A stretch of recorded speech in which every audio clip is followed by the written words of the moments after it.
777. God is reaching for you now. Don't ignore this. Open immediately. There comes a moment in every life when the invisible breaks through the visible, when the eternal whispers into the temporal, and you feel the unmistakable pull of something higher calling your name. This is not coincidence, nor is it a passing thought. It is God Himself reaching for you, not tomorrow, not in some distant season, but now. You sense it in the restlessness of your spirit, in the way ordinary things no longer satisfy, in the stirring that tells you there is more. God does not come with noise or thunder, but with a quiet insistence that presses upon your heart and imagination, bidding you to rise and step into the life He has already prepared for you. To ignore this call is to choose delay, but to answer is to step into a present filled with divine possibilities. His reach is not far away, it is here, within you, waiting for your response. This is why you must not turn away, for the hand of God extended now is the very doorway into the transformation you have long prayed for. The inner call of God is immediate. There is a tendency within us to push the call of God into some future hour, to imagine that the divine summons will arrive at a later season when conditions are more favorable, when our lives feel more prepared, or when the path ahead seems clearer. Yet the truth is that God's call is never tomorrow, it is always now. His voice, though silent, is immediate. It speaks not in the thunder of the skies, but in the still stirring of your soul, urging you to awaken to the reality of His presence, the unease you sometimes feel, the sense that there is something more than the routine you walk through, that hunger for deeper meaning. This is not restlessness without cause, it is the press of eternity upon the present moment. When God reaches for you, He does not ask if you are ready in human terms, for readiness is not about outward perfection, but inward willingness. He calls you at the very point where you stand, with all your doubts, your brokenness, your incomplete understanding, because His call is the very force that transforms you. To wait for some distant day to respond is to misunderstand the nature of His invitation. Life will always present you with reasons to delay, fears that suggest you are unworthy, distractions that drown out the whisper of spirit, but beneath it all remains the gentle insistence that the time is now. To feel God's hand reaching is to know that you are already chosen, that His purpose has ripened in you, and that the hour has come for you to rise. This immediacy is the essence of the divine call. It is not about the past you cannot change or the future you cannot predict. It is about this breath, this heartbeat, this very moment in which God leans in and says, I am here. You may look for signs outside of yourself, but the truest sign is within, the shift in consciousness, the sudden opening of awareness, the quiet conviction that things cannot remain as they are. God's call does not arrive as an instruction you must labor to fulfill. It arrives as an awakening to what already is. Just as the seed does not strive to become a tree, but simply yields to the life encoded within it, so you are called to yield to the divine life already planted in you. The danger lies in ignoring this call, in silencing it with the noise of doubt, in postponing the inner nudge until you believe conditions are right. But the conditions are never right in the natural sense. They are made right by your response. The very act of saying yes creates the alignment, the unfolding, the provision you imagine you lack. The inner call is immediate because God Himself is immediate. He is not bound by the sequence of time as you are. What He reveals in the eternal dimension is already complete. The question is only whether you will awaken to it in your present moment. To delay is to live in the illusion of separation, believing that God's hand is somewhere out of reach. But to accept now is to realize that His hand has always been upon you. Think of the countless times you felt the nudge to pray, to imagine greater, to let go of what no longer serves you, and yet you resisted. Still, the call did not cease. It waited, persistent and patient, for the moment of your surrender. That moment need not be distant. It can be now if you only stop running from the voice within. God calls not through outward circumstance, but through inward awakening. The circumstance only rearranges itself after you respond. You cannot expect the world to shift before you consent inwardly, for the world is only the shadow cast by your inner acceptance. When you say yes to the immediate call, the very fabric of your reality begins to reshape itself to reflect your consent. To ignore is to cling to shadows, to accept is to step into light. The power of this truth is that you need not strive to hear God. His call is already in you. You need only silence the noise of fear and listen. The invitation is always simple: to believe, to receive, to awaken. This is why you are stirred at unexpected times, why the thought of change intrudes upon your ordinary day, why you cannot shake the sense that there is a life calling you higher. That is God's immediacy. He will not wait until you think you are perfect, nor will he delay until circumstances line up with your plans. He calls you where you are because his presence is not hindered by your imperfections. The transformation you seek is contained in the very act of responding. Just as light banishes darkness without effort, so God's call reshapes your being without the need for striving. You only need to turn toward him in faith and understand this. The danger of delay is that the heart grows accustomed to silence, and what once felt urgent begins to feel optional. But when God calls, it is never optional. It is life itself inviting you into fullness. This is why his reach feels so pressing, why you cannot ignore it without a cost. The cost is not punishment from him, but the slow erosion of your own soul's vitality. To resist the call is to live half-asleep, moving through life while missing its essence. To accept the call is to awaken to who you already are in him. Do not confuse this call with obligation. It is not the voice of duty, but the voice of destiny. It does not bind you, it frees you. It does not demand, it awakens. It does not shame, it empowers. And the moment you consent, you discover that what you thought was out of reach was already yours. The peace you longed for was waiting in your surrender. The strength you lacked was hidden in your willingness. The path you could not see appeared only when you took the step. This is the miracle of immediacy. The hand of God extended toward you now is not a symbol. It is the reality of your oneness with him, calling you to rise, to believe, to embrace the life that has been yours all along. If you would only answer now, the world you thought you were waiting for will reveal itself as the world that was waiting for you. Imagination is the hand of God. When you think of the ways in which God reaches for man, you may be tempted to look for something extraordinary: visions in the sky, voices from heaven, or miracles breaking into the natural world with undeniable force. Yet the true hand of God is not found in the spectacle, but in the most intimate faculty given to you, your imagination. This is the divine hand that touches, molds, and shapes the unseen substance of life. Every image that arises within you, every vision that lingers when you close your eyes, every secret dream that stirs your heart, these are not idle phantoms, but the very movements of God's hand working in your spirit. To dismiss imagination as mere fantasy is to deny the greatest tool of creation he has placed within you. For what is imagination but the ability to see beyond what is presently visible, to grasp hold of what has not yet appeared, and to live inwardly in the reality of a thing before it comes forth? This is how God reaches you, through the pictures that flash in your mind, the desires that will not let you go, the inner knowing that insists there is more to your life than what your senses report. It is no accident that when you imagine vividly, you feel something stir within, for that stirring is the confirmation that you are touching divine substance. Imagination is not a child's game.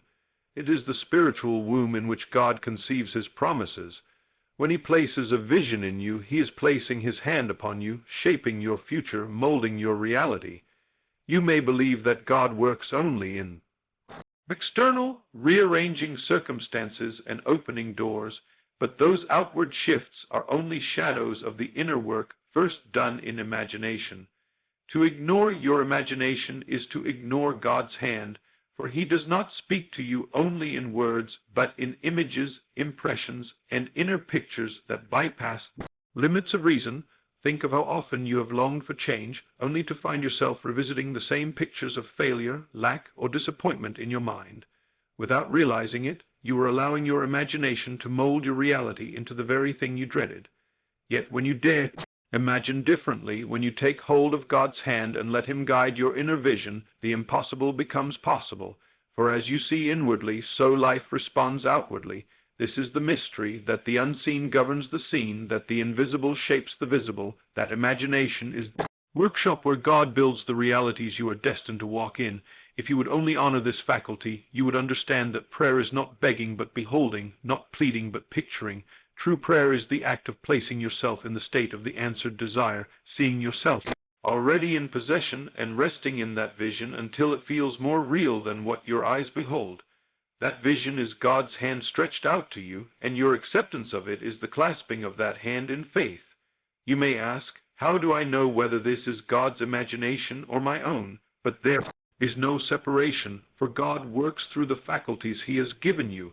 The imagination that uplifts, expands, and calls you higher is his imagination moving through you. The pictures that inspire faith, joy, and courage are not inventions of a vain mind, but revelations of his purpose. It is only the imagination rooted in fear and despair that twists this gift into illusion. But when you align with faith, you are aligning with the creative hand of God, and nothing can prevent the outworking of what is seen inwardly. Understand this, you are never at the mercy of appearances, for appearances are only the residue of past imaginations. You live in the harvest of what you once held within, and if you would change your harvest, you must change the seed you plant in imagination today. This is why God continually reaches through this faculty, because he knows that if you would only dare to see differently, everything around you would begin to align. Consider that every invention, every work of art, every break through the world has ever known began as a picture in someone's mind. Before the light bulb illuminated a room, it illuminated the imagination of a man. Before a great symphony filled the air, it resounded in the imagination of its composer. Before you step into the life you are destined for, it must first be lived in your imagination. God is not distant from this process. He is the very force that animates it. To imagine is to commune with him, to allow his spirit breathe possibility into your consciousness. That is why you must take your imagination seriously, not as idle daydreaming, but as sacred work. Each time you close your eyes and see yourself healed, provided for, strengthened, renewed, you are placing your hand into his, agreeing with his reality, rather than the limitations of the senses. And though nothing may appear to change at first, know that the unseen currents are already moving, shaping, and aligning to bring forth what you have accepted inwardly. To reject imagination is to resist the very hand that would lift you. To embrace it is to surrender to the flow of divine creation. This is why God whispers through desires, for desire itself is the seed of imagination. You would not desire what you were not meant to hold. The longing you feel is the evidence that a reality already exists in the unseen, waiting to be received. When you marry that desire with imagination, when you see it, feel it, live it within, you have taken God's hand, and nothing can prevent the outward manifestation. But you must be faithful in the unseen, for faithfulness is not in action, but in sustained inner vision. Do not waver between two pictures, for a divided imagination produces confusion. Hold fast to the vision that uplifts, no matter what appearances suggest, and you will see the invisible become visible. This is the power of imagination as the hand of God. It allows you to touch what is eternal, to shape what is yet to come, and to live now in the reality of what already is in him. And as you continue in this practice, you will discover that imagination is not only God's hand to you, but also your hand to him. For in meeting him in this inner space, you enter true communion. You cease to beg for what seems absent and begin to live in the assurance that all is already given. This is the secret of transformation, that God reaches through imagination, and when you respond by seeing, believing, and dwelling in that unseen reality, you draw into manifestation the very life he has prepared for you. So look not to the outer signs, but to the inner vision he has placed within, for that is his hand extended to you now. Grasp it boldly, and you will find that the world must conform to the image you have accepted in faith. For imagination is not fantasy but creation, and creation is the very language of God. Delay is self-imposed. One of the greatest deceptions we carry in our walk of faith is the belief that God withholds, that his promises linger in some far-off future waiting for a mysterious hour to arrive, as though he delights in postponing our fulfillment. But the truth is far simpler and far more challenging. Delay is not in God, delay is in us. God has already spoken, already given, already reached out. It is we who hesitate to grasp what is extended. We live in the illusion of waiting because our inner consent has not yet been given. The moment you say yes within, the answer begins to take form. The moment you accept his word as true in your imagination, the seed of fulfillment is planted and the unseen reality is set in motion. But when you waver, when you look to appearances for confirmation, when you question whether you are worthy or whether it can be done, you postpone Arrival of what is already yours. Delay is the shadow of doubt. It is the pause we create when we wait for the world to prove what only faith can see. Think of how often you have prayed, asking God to intervene, while inwardly imagining nothing but lack, failure, or continued struggle. In those moments you were not waiting for him. He was waiting for you to align. Life mirrors your inner state, and until you shift, the mirror has nothing new to reflect. You may believe time itself is the cause of delay, but time is only the space in which your consent matures. The seed does not delay in becoming a tree, it simply expresses what is already encoded within it the moment it is planted. In the same way, God's promise is not a matter of delay. It is complete the moment you accept it inwardly. The waiting you experience is the time it takes for your belief to harden into fact. This is why two people can receive the same word, the same vision, the same opportunity, and one steps into manifestation swiftly, while the other lingers for years in expectation. The difference is not in God's timing, but in their response. Delay is the result of postponing faith, of refusing to believe until the senses agree, yet the senses never lead, they follow. Until you accept within, you cannot expect without. Every moment of hesitation, every time you tell yourself someday, every excuse about not being ready, these are not divine delays, but self-imposed barriers. And the tragedy is that while you wait for a sign, the sign is already in you, the stirring of desire, the vision in your imagination, the quiet knowing that there is more. These are not hints of a far-off future, but evidence of a present reality pressing to be born. God does not tease you with desires he has no intention of fulfilling. He places them in you as proof that fulfillment already exists in the unseen. It is your doubt, your clinging to appearances, your insistence on external evidence that slows the process. You are like a man holding a seed in his hand, begging it to become a tree without ever planting it. The planting is your acceptance, your willingness to believe before you see. The soil does not delay the seed, it immediately begins to work upon it. The delay is only in whether you will let it be planted, and so it is with every promise of God. He does not wait to bless you. He has already blessed you with all spiritual blessings in heavenly places. The question is whether you will step into that reality now or postpone it by your own hesitation. When you say, "I am not ready," you are saying no to God's now. When you insist it is not the right time, you are confessing that you trust circumstances more than the one who shapes them. But when you dare to believe in the face of appearances, when you grasp his promise as already done, the illusion of delay dissolves. The outer world must eventually yield to the inner conviction, for reality cannot resist the force of sustained faith. Do not confuse process with delay. Process is natural, delay is self-made. A seed takes time to grow, but the growth begins instantly. In the same way, your manifestation unfolds through process, but the process begins the moment you consent inwardly. Delay is what happens when you never consent at all, when you live forever in the land of someday rather than the kingdom of now. You imagine your dream as a far-off hope, and so it remains far off. You treat God's hand as if it were reaching tomorrow, and so you never clasp it today.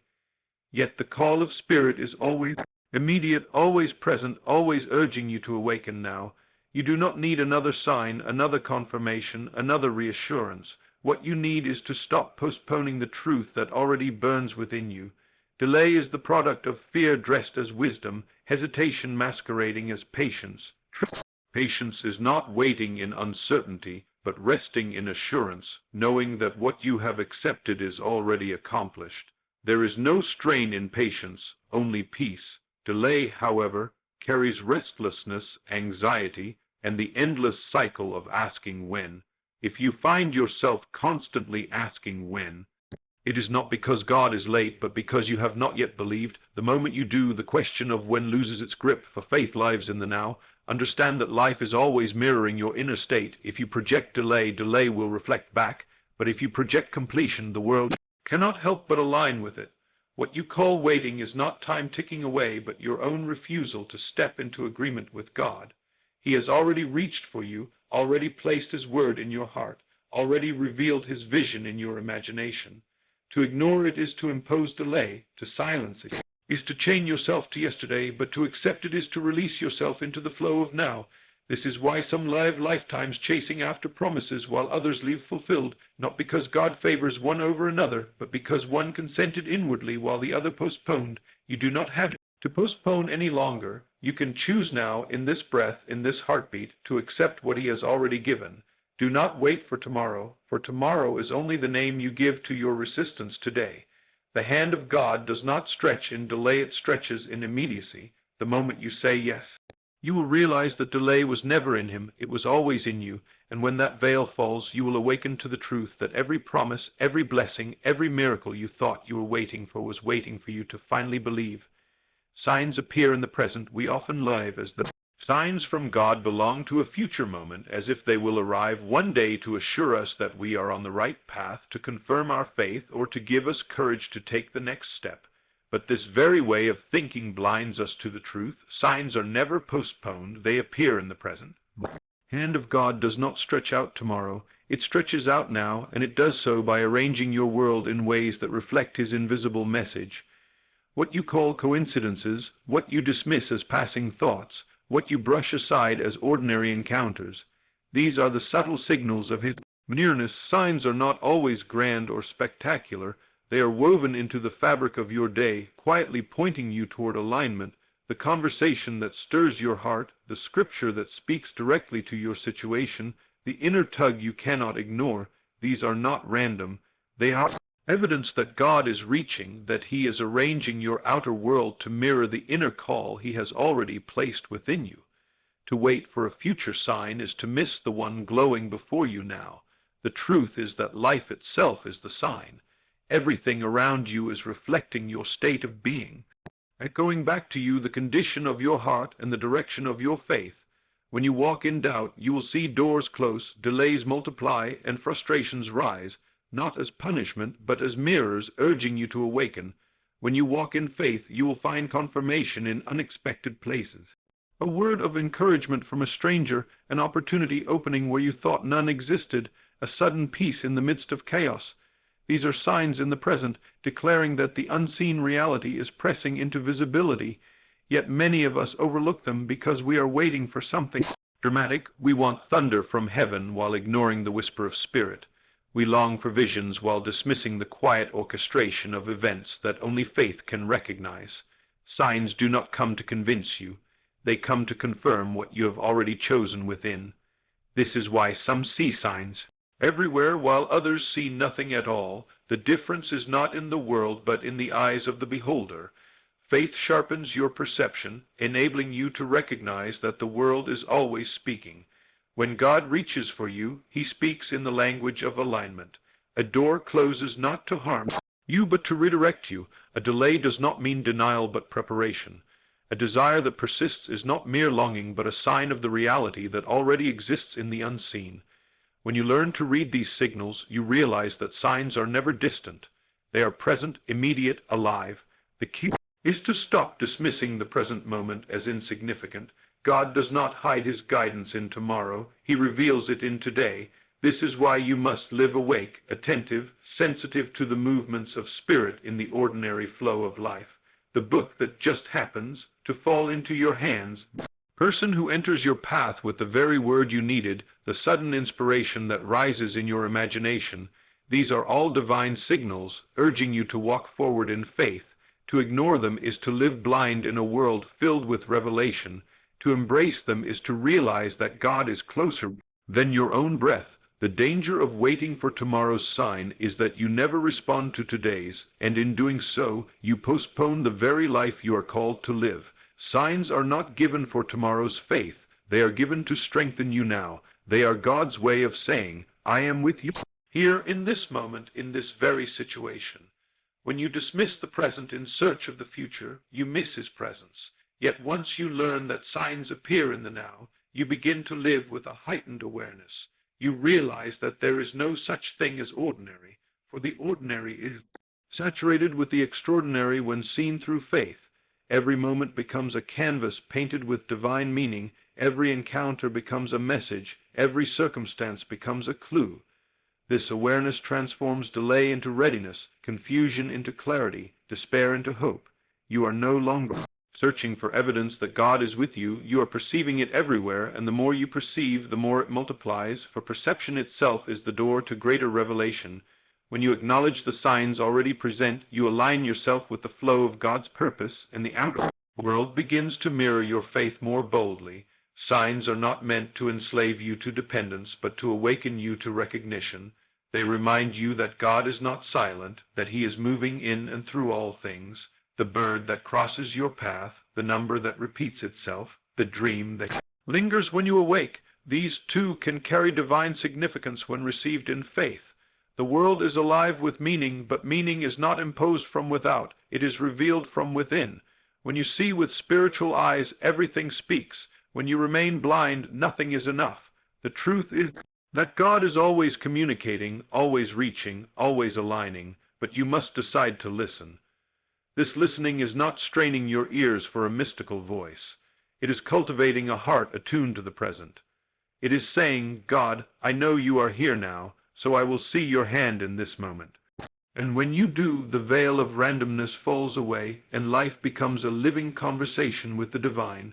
Signs are not events to wait for, they are realities to recognize. They are not coming tomorrow, they are here today. They are the fingerprints of God upon your world, gently urging you to walk in alignment with the truth you already carry within. So open your eyes. Stop waiting for thunder when the whisper is already upon you. Stop asking for proof when the evidence surrounds you. Stop looking to tomorrow when today holds all the confirmation you need. Signs appear in the present because God is present. To delay your recognition is to delay your response, but to see them now is to step into the flow of His will with courage, clarity, and peace. Remember this, you are never without guidance. You are never without evidence of His nearness. You are never without confirmation of His call. It is all around you in the present, waiting for you to recognize that heaven has already spoken. Respond in faith, not fear every time God reaches for you, every time His hand extends through imagination, desire, or the subtle whisper of spirit. You are confronted with a choice. Will you respond in faith, or will you retreat in fear? This is the defining crossroad of every soul, the invisible line that separates delay from fulfillment, bondage from freedom, and stagnation from transformation. To respond in fear is to cling to what is visible, to trust only what your senses report, to let doubt rule your heart and hesitation bind your actions. But to respond in faith is to step into the unseen, to surrender your reliance on the evidence of the outer world, and to live from the conviction that God's promise is already complete within you. Fear always disguises itself as wisdom. It tells you to wait until conditions improve, until you feel stronger, until every detail is explained. Yet this waiting is not safety but suffocation, for the very thing you long for will never appear until you dare to believe. Faith, on the other hand, makes its move without guarantees. It acts as though the invisible is visible, as though the promise is already fact, as though the unseen reality is more real than the shifting appearances of the world. This is why faith pleases God, not because it earns His favor, but because it aligns you with His already given provision. Faith is your yes to His reach, fear is your no. Faith opens the door, fear shuts it, and the choice is always yours. Many live their entire lives bound by fear, mistaking it for caution, treating it as if it protects them, while in truth it only postpones their destiny. Fear whispers, what if you fail? What if you are not worthy? What if nothing changes? Faith answers, what if it works? What if I am chosen? What if everything changes the moment I believe? These two voices battle in the silence of your heart, and the outcome of your life depends on which you choose to honor. When God reaches, He does not wait until fear has left you. He calls you in the midst of fear and asks only that you choose faith anyway. Courage is not the absence of fear. It is the decision to trust God above fear. When you say yes in faith, you disarm fear's power, for fear cannot coexist with a mind anchored in belief. Faith is the assurance that you are not walking alone, that the one who calls you has already gone ahead, that the path will unfold as you step. Fear waits for evidence before moving, but faith creates evidence by moving. Fear says, show me, and I will go. Faith says, I will go, and it will be shown. The difference may seem small, But it is the difference between a life of endless waiting and a life of unfolding miracles. Responding in faith does not mean you will always feel certain. It means you choose trust even when uncertainty remains. It means you lean into God's promise when the world offers no proof. It means you act on what is unseen, knowing the unseen governs the seen. Think of every great shift in your life. Was it not born of a moment when you dared to believe beyond what you could see?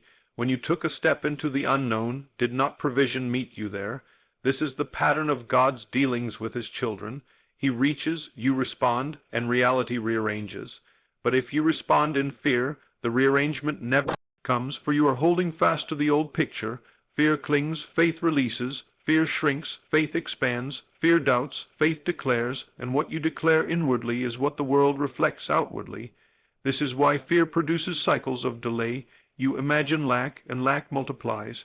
You dwell on failure, and failure appears. You rehearse rejection, and rejection greets you. Fear is faith in reverse. It is belief in what you do not want. When you understand this, you see that you are always exercising faith, either in the promise of God or in the threat of fear. The question is not whether you believe, but what you believe. Responding in faith means deliberately choosing to give your belief to God's word rather than to appearances, to his reach rather than to your fears. It means living as though you already are who he says you are, as though you already have what he has shown you, as though the invisible promise is the truest reality. And as you live this way, you discover that fear loses its grip, for fear cannot survive where faith is sustained. Even when fear whispers, it has no power unless you agree. This is the gift of choice. You need not be a slave to fear. Every time you choose faith, you strengthen your inner vision, and the world begins to yield to it. Responding in faith also means releasing the need to control timing, method, or outcome. Fear clings to control, insisting that everything must unfold according to its plan, but faith surrenders, trusting that God's hand knows better than your limited view. Faith does not demand to see the whole staircase. It steps on the first rung, knowing the rest will appear. Fear says, "What if I fall?" Faith says, "What if I fly?" Fear imagines defeat. Faith imagines victory. Fear prepares for disappointment. Faith prepares for fulfillment, and the preparation of your heart is what draws reality to you. If you prepare in fear, you reap its fruit.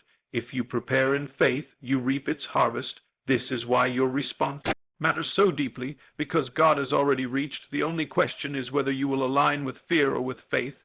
Understand that God never calls you to what he has not already equipped you for. Fear tells you that you lack the resources, the strength, the wisdom, the worthiness. Faith reminds you that all is already provided, that he does not send you where he has not gone before, that his strength is made perfect in your weakness.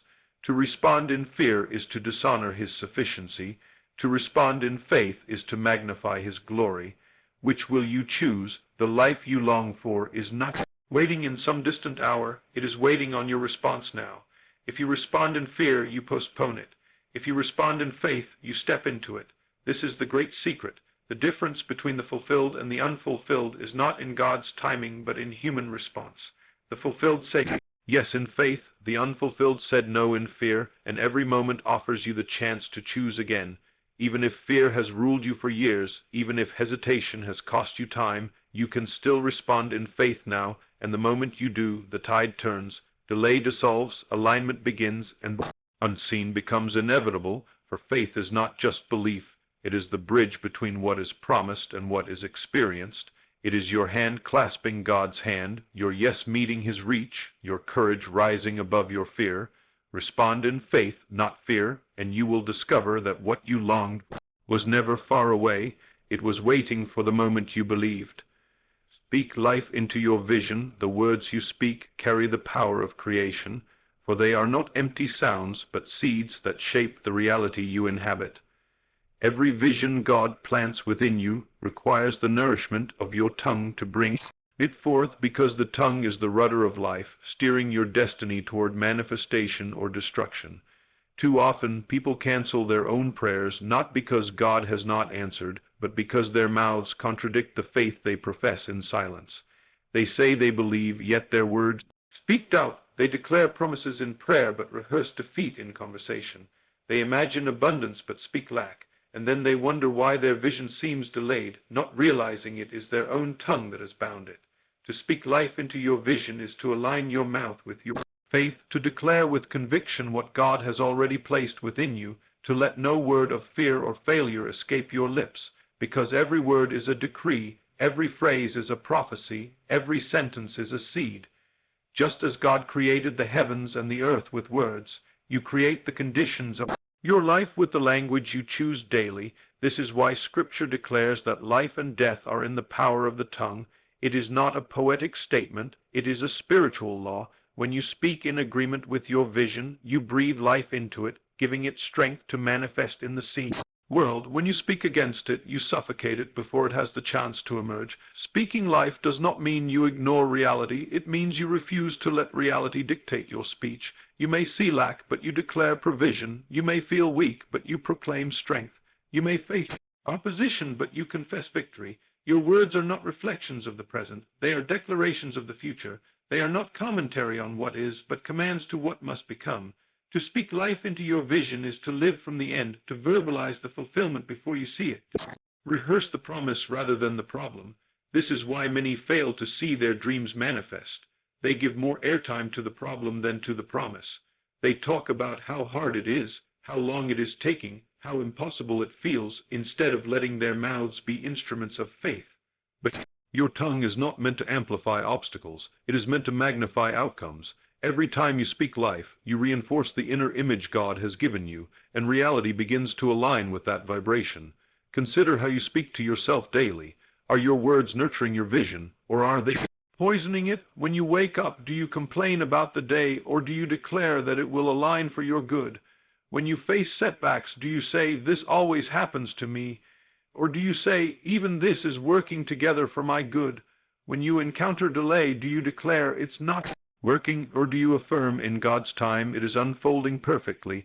The vision does not grow by chance, it grows by what you feed it, and words are the food of vision. Speak negativity, and your vision starves. Speak faith, and your vision thrives. Speaking life also requires consistency. You cannot bless your vision in the morning and curse it by night and expect results. You cannot declare abundance in prayer but confess poverty in conversation. You cannot visualize healing but speak sickness over yourself daily. The contradiction weakens the seed, and double-mindedness aborts manifestation. The key is to guard your mouth as though it were the gate of your destiny, allowing only words that align with your desired end to pass through. It may feel unnatural at first, but remember, the world is always echoing your inner state, and your words reveal your true belief. By disciplining your speech, you discipline your faith. When your mouth and your imagination agree, creation is inevitable. This is why affirmations are powerful, not because they are magic, but because they train the mind and spirit to hold the vision steady until it manifests. Each time you affirm life, you reinforce the pattern of belief within, and the external world responds accordingly. Speaking life also means being mindful of the company you keep, for the conversations around you influence your own declarations. If you surround yourself with those who speak doubt, fear, and limitation, you will find their language creeping into your own. But if you keep company with those who speak possibility, faith, and vision, your tongue will naturally align with theirs. Protect your vision by protecting your atmosphere, for your words are shaped by what you continually hear. Be bold enough to correct your own speech when you hear yourself slipping into negativity. Catch the words before they settle, replace them with life, and continue forward. It is not perfection that matters but persistence, for even one word of faith outweighs 1,000 words of fear when spoken with conviction. To speak life is also to speak as if you already possess what you are believing for. Stop speaking from a place of waiting, and start speaking from a place of having.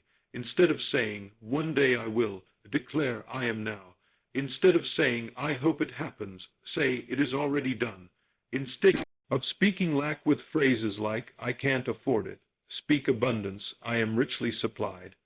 These shifts may seem small, but they recalibrate your mind, and the mind governs manifestation. Speak life as though the vision is already here, and soon it will be. Do not let impatience rob your tongue of power.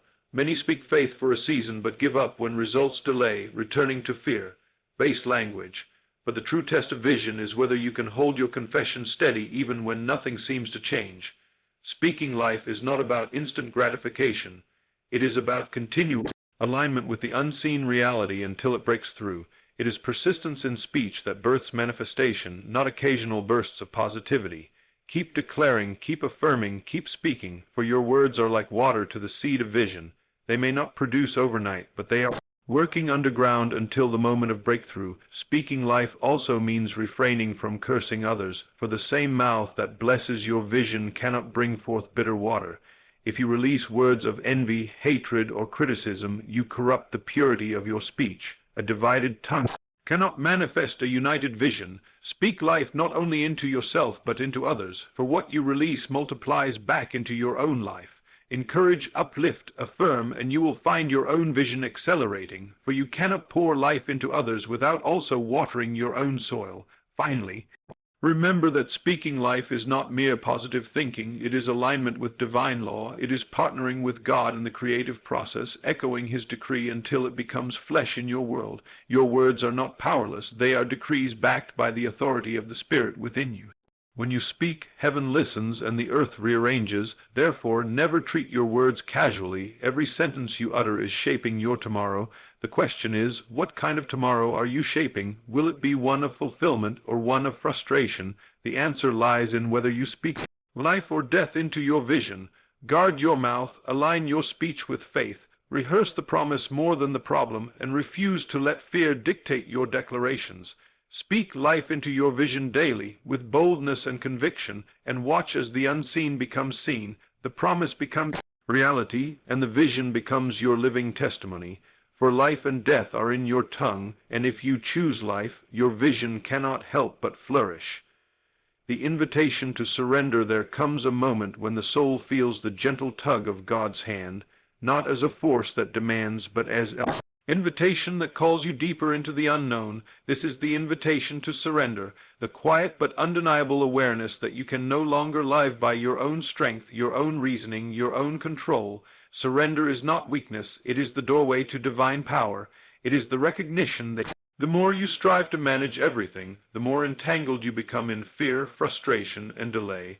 But when you yield, when you lay down the need to dictate outcomes, when you release the grip of control and say, God, I trust you completely, then you discover a flow, a peace, and a power greater than anything your human will could produce. Surrender is not giving up. It is giving over. It is not the end of effort, but the redirection of effort toward alignment with the higher plan. The mind resists surrender because it believes it must figure everything out. The ego whispers, if you don't control this, everything will fall apart. But the truth is the opposite. When you hold on too tightly, you block the very outcome you desire, for fear is woven into control. Surrender is not passive. It is an active yielding, a conscious decision to step aside so the spirit within can move unhindered. It is saying, I cannot see the whole picture, but I trust the one who does. The invitation to surrender is present in every frustration, every delay, every closed door.